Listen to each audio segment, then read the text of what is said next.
إن الحمد لله نحمده ونستعينه ونستغفره ونؤمن به ونتوكل عليه ونعوذ بالله من شرور أنفسنا ومن سيئات أعمالنا. من يهده الله فلا مضل له ومن يضلل فلا هادي له، وأشهد أن لا إله إلا الله وحده لا شريك له، وأشهد أن محمدا عبده ورسوله.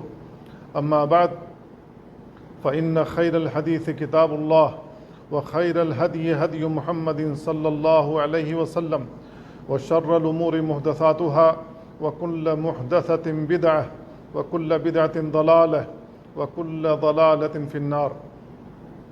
اتقوا الله عباد الله وراقبوه، فالتقوى سبب للخير والثواب والنجاة من الشر والعقاب. قال الله عز وجل: ولو أنهم آمنوا واتقوا لمثوبة من عند الله خير لو كانوا يعلمون. عباد الله، من مقاصد الشريعة المداومة على العبادة وإن كانت قليلة. قال تعالى: الذين هم على صلاتهم دائمون. قال صلى الله عليه وسلم: أحب العمل إلى الله ما داوم عليه صاحبه وإن قل. والانضباط والاستمرار من صفات الأبرار. سئلت عائشة رضي الله عنها: كيف كان عمل النبي صلى الله عليه وسلم؟ قالت: كان عمله ديمة، وكان إذا عمل عملا أثبته. والانقطاع الدائم صاحبه مذموم. قال تعالى: في الذين ترهبوا فما رعوها حق رعايتها. قال الشاطبي رحمه الله: إن عدم مراعاتهم لها هو تركها بعد الدخول فيها. والانقطاع المؤقت صاحبه معذور. قال صلى الله عليه وسلم: إن لكل شيء شرة، ولكل شرة فترة، فإن كان صاحبها سدد وقارب فرجوه. قال العلماء: الشرة الحرص على الشيء والنشاط فيه، والفترة أي الوهن والضعف. والمعنى أن العابد يبالغ في العبادة في أول أمره، وكل مبالغ يفتر ولو بعد حين. والتوسط والاعتدال يثبتان الأعمال. قال أهل العلم: من اقتصد في مداومته واحترز من الإفراط والتفريط فيرجى أن يكون من الفائزين، فإن من سلك الطريق المتوسط يقدر على مداومته.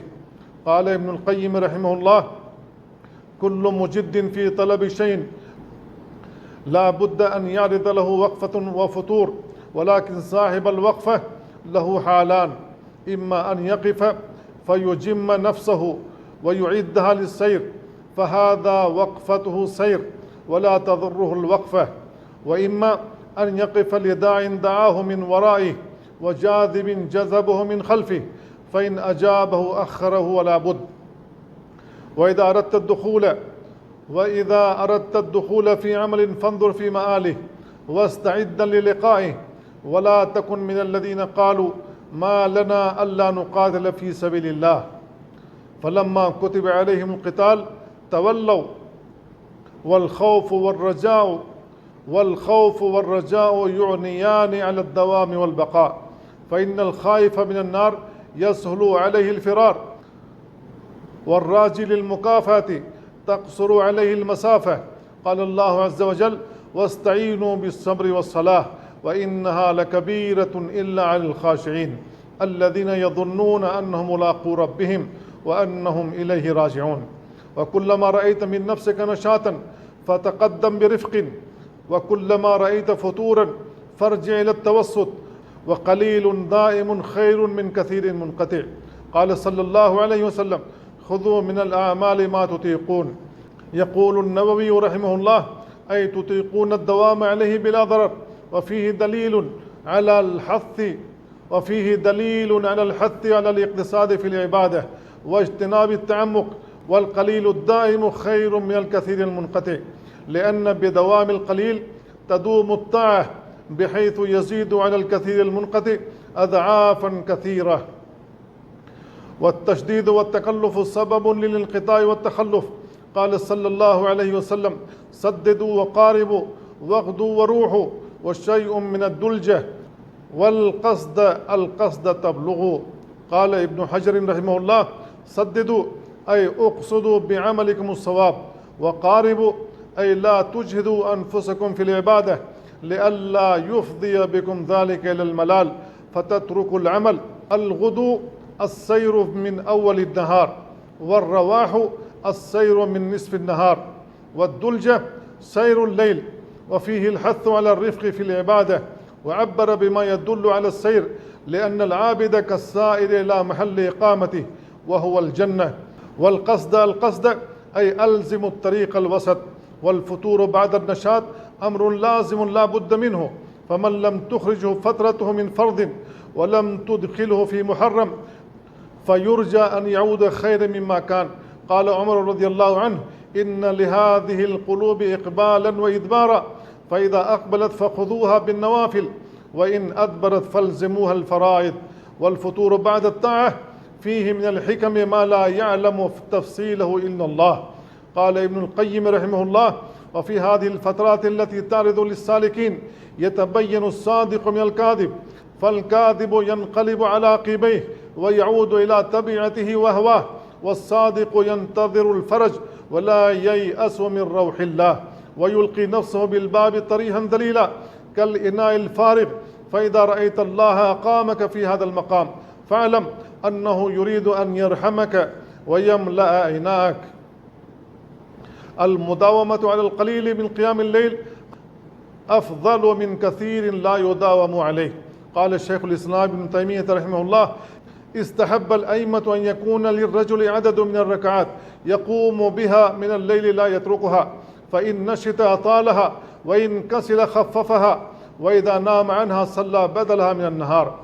والمداومة على القليل يحميك من التخلف الطويل، فالعبد لا يزال في التقدم أو التأخر ولا وقوف في الطريق البتة.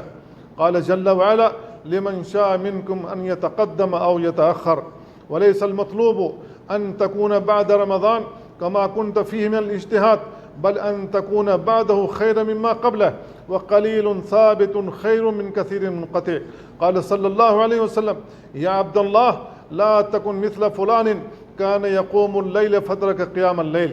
والمحافظة على النوافل سياج لحفظ الفرائض وجبر لنقصانها، فداوم على فعل الخير ولو قليلا، واحذر من فعل الشر ولو حقيرا، فمن يعمل مثقال ذرة خيرا يره، ومن يعمل مثقال ذرة شرا يره. عباد الله، إن الله وملائكته يصلون على النبي، يا أيها الذين آمنوا صلوا عليه وسلموا تسليما.